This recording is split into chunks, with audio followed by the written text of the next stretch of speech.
যারা মুরগি পালন করে থাকেন তাদের জন্য মূলত এই ভিডিওটি।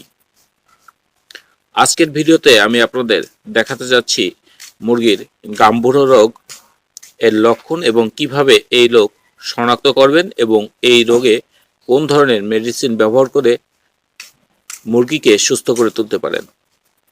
তো বন্ধুরা, দেরি না করে আমরা মূল ভিডিওতে যাচ্ছি। তার আগে এখন পর্যন্ত যারা আমাদের চ্যানেল সাবস্ক্রাইব করেননি অবশ্যই আমাদের চ্যানেলটি সাবস্ক্রাইব করবেন এবং সকলকে দেখার জন্য শেয়ার করে দেবেন।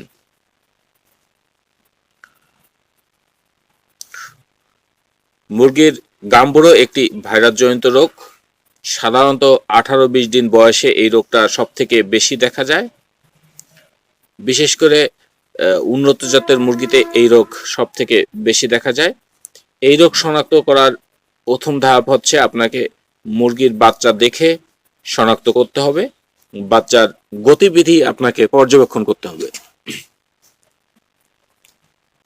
সাধারণত মুরগির বাচ্চা পাল থেকে বের হয়ে ঘরের এক কোণে বসে থাকবে, নড়াচড়া কম করবে, খাবার খাওয়ায় অনীহা দেখা দেবে, খাবার খেতে চাবে না। তার যে পায়খানায় চুন, সাদালো আভা বা চুন দেখা যাবে এবং ধীরে ধীরে আস্তে আস্তে শুকিয়ে বাচ্চা মারা যাবে। এছাড়া আপনি এই মুরগিকে দেখতে পারেন, যেমন রানের এই অংশে যদি এই মুরগির বাচ্চাটাকে জবাই করা যায় এবং রানের এই অংশে দেখা যাবে চামড়ার নিচে ছোপ ছোপ দাগ। এই ছোপ ছোপ দাগ দেখেই আপনি বুঝতে পারবেন যে এটি গাম্বুরো হয়েছে। এবং আমি চুন পায়খানার কথা বলছিলাম, এই দেখেন চুন পায়খানা এবং এখানে যে বার্সা, এই বার্সা ফুলে যায়। এই ফুলে যাওয়ার ফলে এই মুরগির মারা যায়।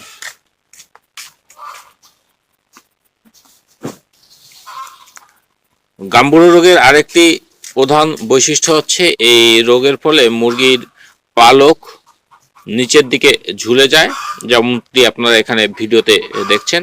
এভাবে ঝুলে গেলেও আপনারা সহজেই নির্ণয় করতে পারবেন এটি গাম্বুরো হয়েছে। গাম্বুরো হলে আপনি কোন ধরনের ঔষধ ব্যবহার করবেন? এক্ষেত্রে সাধারণত একজন রেজিস্টার্ড ভেটেরিনারিয়ানের সাথে যোগাযোগ করবেন।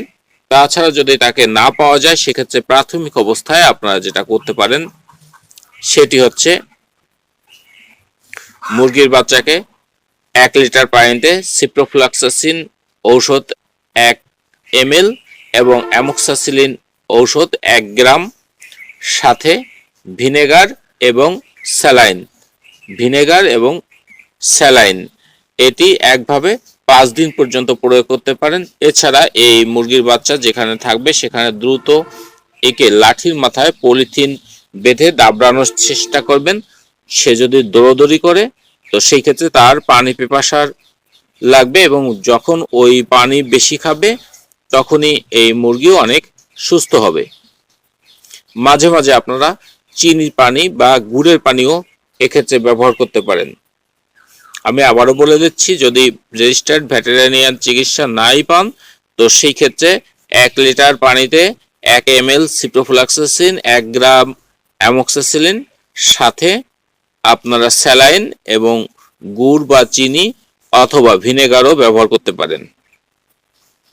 বন্ধুরা, আমাদের এই ভিডিওটি আপনাদের কেমন লেগেছে আমাদের অবশ্যই জানাবেন এবং এই ভিডিওটি আপনাদের ভালো লেগে থাকলে অবশ্যই শেয়ার করে অন্যদের দেখার সুযোগ করে দেবেন।